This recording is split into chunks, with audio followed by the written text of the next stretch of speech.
আসসালামু আলাইকুম। কেমন আছেন সবাই? আশা করছি ভালো আছেন। আলহামদুলিল্লাহ আমরাও ভালো আছি।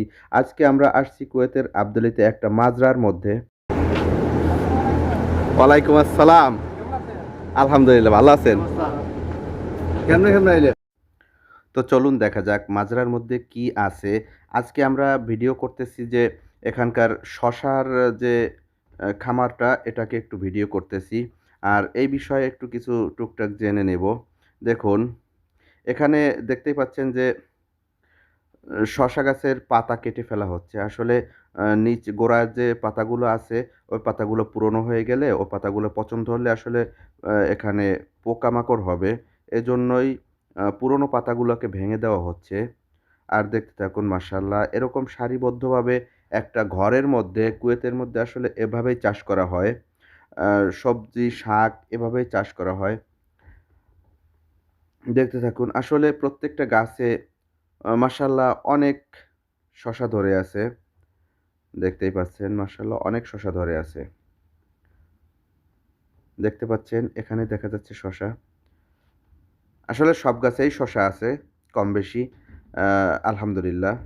এই মুহূর্তে যারা আমার ভিডিওটি প্লে করছেন সবাইকে অনুরোধ করব, সবাই লাইক, কমেন্ট, শেয়ার করে সবাইকে দেখার সুযোগ করে দেবেন এবং সেই সাথে আমাদের ছোট্ট চ্যানেলটিকে সাবস্ক্রাইব করে অল নোটিফিকেশন অন করে দিবেন এবং আমাদের পরিবারটাকে, ছোট্ট পরিবারটাকে একটু বড় করবেন।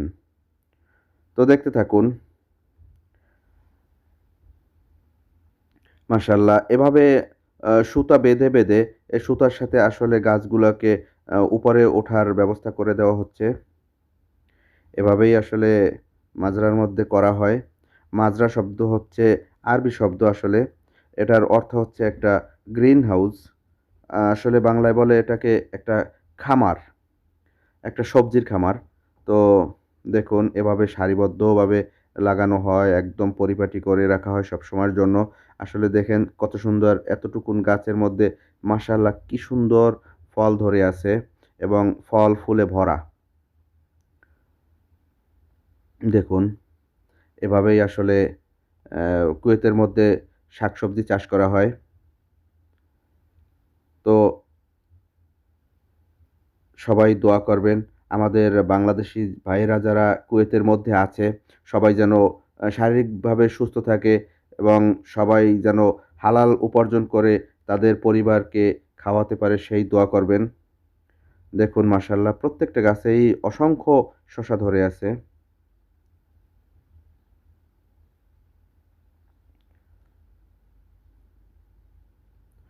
তো আজকে আপনারা দেখলেন এভাবে শশা বাগান। আরও সুন্দর, সুন্দর জিনিস দেখাবো। সবাই ভালো থাকবেন, সুস্থ থাকবেন। চারপাশের সবাইকে ভালো রাখবেন এবং প্রবাসী ভাইদের জন্য দোয়া করবেন। সবাই ভালো থাকুন। আল্লাহ হাফেজ। আসসালামু আলাইকুম।